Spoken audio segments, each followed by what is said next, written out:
A to Z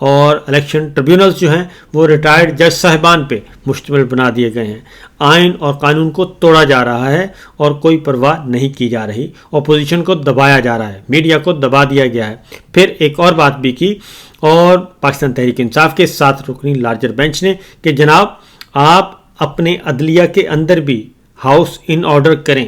اور پہلے 5 honourable ججز اسلام آباد ہائی کورٹ کے ان کو انصاف دیں. صورتحال یہ ہے کہ آنریبل ججز ہائی کورٹ کے وہ انصاف کے طلبگار ہیں, وہ مقدمات دائر کر رہے ہیں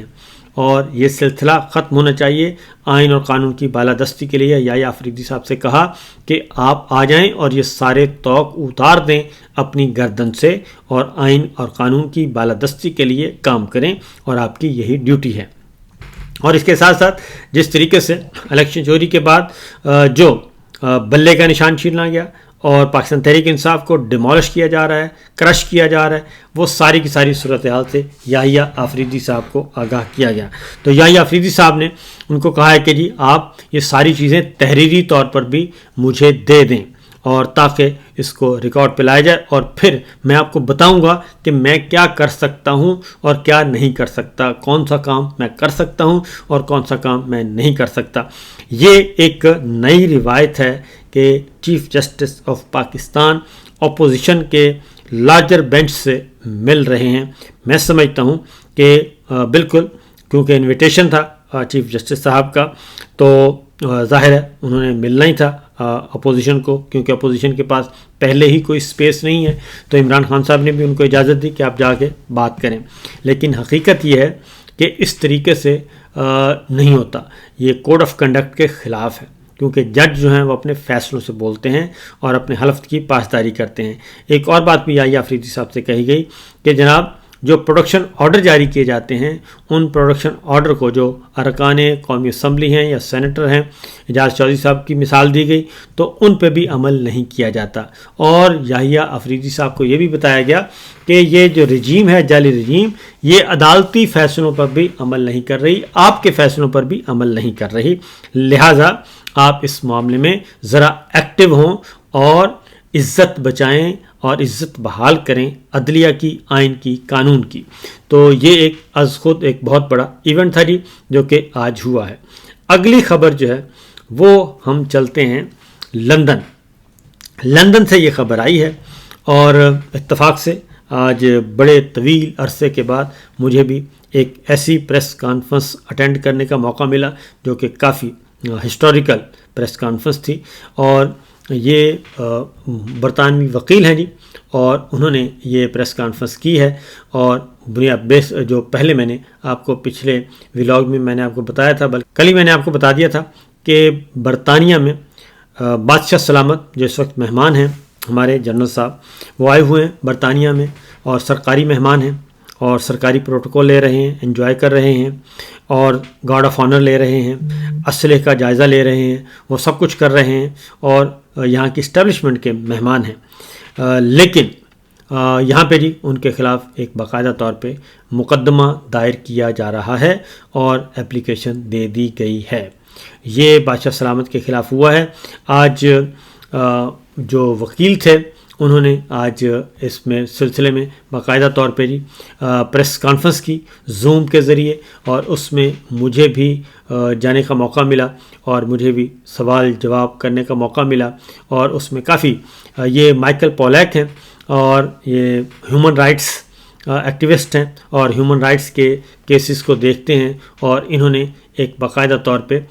پریس ریلیز بھی جاری کر دیا ہے. پہلے تو ذرا وہ کیا کہتے ہیں پہلے وہ دیکھ لیں پریس ریلیز میں کیا کہا گیا ہے. انہوں نے کہا کہ جی پاکستانی تارکین وطن کی ہدایت پر میں نے اٹارنی جنرل سے باضابطہ درخواست کی ہے کہ وہ جنرل عاصم منیر کے خلاف نجی طور پر مقدمہ چلانے کے لیے رضامندی حاصل کریں جو اس وقت برطانیہ میں ہے, یعنی کہ بادشاہ سلامت جو برطانیہ میں آئے ہوئے مہمان ہیں ہمارے, تو ان کے خلاف نجی طور پر مقدمہ چلانے کے لیے رضامندی حاصل کریں. اور یہ اسلام آباد قتل عام کے دوران جو براہ راست فائرنگ کی گئی اور اس کے استعمال سے مظاہرین پر حملوں کا سلسلہ حملے کیے گئے, یہ اس سلسلے میں ہے. اور اس معاملے میں جو شواہد جو موجود ہیں ان کو عدالتوں کو اس پہ غور کرنا چاہیے، یعنی کہ برطانوی عدالتوں کو، اور جنرل عاصم منیر کے منصفانہ مقدمے کے تمام حقوق کا بھی تحفظ کیا جائے گا، لیکن ان کے خلاف مقدمہ چلایا جائے، اور کیس کو، یہ امپورٹنٹ بات ہے کہ کیس کو میٹروپولیس برطانیہ ٹیم کو بھی بھیجا گیا ہے کہ وہ بھی اس بات کا جائزہ لیں۔ یہ تو ان کا پریس ریلیز ہے۔ اس کے بعد پریس کانفرنس میں ہمیں کچھ جاننے کا موقع ملا، میں نے بھی پوچھا ان سے، 3-4 سوال پوچھے، اور فرید قریشی صاحب تھے، کچھ اور بھی پارٹیسپینٹ تھے جنہوں نے پریس کانفرنس سنی اور سوالوں کے جواب بھی لیے۔ تو صورتحال وہ کہتے ہیں کہ جی اسلام آباد میں جو قتل عام ہوا 26 نومبر کو، وہ اور اس کے ساتھ جو جمہوریت کو کیا جا رہا ہے، کرش کیا جا رہا ہے، سیاسی کارکنان، پولیٹیکل وکٹمائزیشن، عمران خان اور پی ٹی آئی اور سیاسی کارکنان جتنے بھی خواتین حضرات، ان کے خلاف جو اقدامات اٹھائے جا رہے ہیں، پھر چار دیواری کا تحفظ نہیں کیا جا رہا، یہ سارے معاملات، اور آئین کو سبوٹاژ کیا جا رہا ہے، قانون کی پرواہ نہیں کی جا رہی، ان تمام امور پہ وہ سمجھتے ہیں، اور خاص طور پہ اسلام آباد کے قتل عام کے حوالے سے 26 نومبر، اس میں وہ کہتے ہیں کہ بادشاہ سلامت جو ہیں، ہمارے والے بادشاہ سلامت جو ہیں، وہ اس میں ملوث ہیں، اور انہوں نے دعویٰ کیا پولیک نے کہ ہمارے پاس اتنا ایویڈنس ہے، سفیشینٹ ایویڈنس ہے۔ میں نے بھی 3-4 سوال ان سے پوچھے، ان کے جواب میں آپ کو بتا رہا ہوں کہ وہ انہوں نے کہا ہے کہ ہمارے پاس سفیشینٹ مٹیریل موجود ہے جی، اور ایویڈنس موجود ہے، اور اتنا مٹیریل ہے کہ ہم سزا دلوا سکتے ہیں۔ اور ساتھ ساتھ جب ان سے پوچھا گیا کہ اسٹیبلشمنٹ لوکل جو ہے برطانوی اسٹیبلشمنٹ کیا کرے گی، تو انہوں نے کہا کہ اس سلسلے میں ہمیں جو ہے فکر مند ہونے کی ضرورت نہیں ہے، کیونکہ برطانیہ کا جو کلچر ہے وہ مختلف ہے۔ برطانوی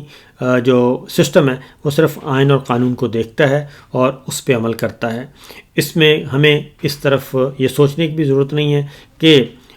جو اس وقت ریاست برطانیہ وہ کیا سوچے گی، حکومت کیا کہے گی، اسٹیبلشمنٹ کیا کہے گی، اور وہ ہمیں سپورٹ کرے گی یا نہیں کرے گی۔ انہوں نے کہا جی ہم نے برطانوی قوانین کے مطابق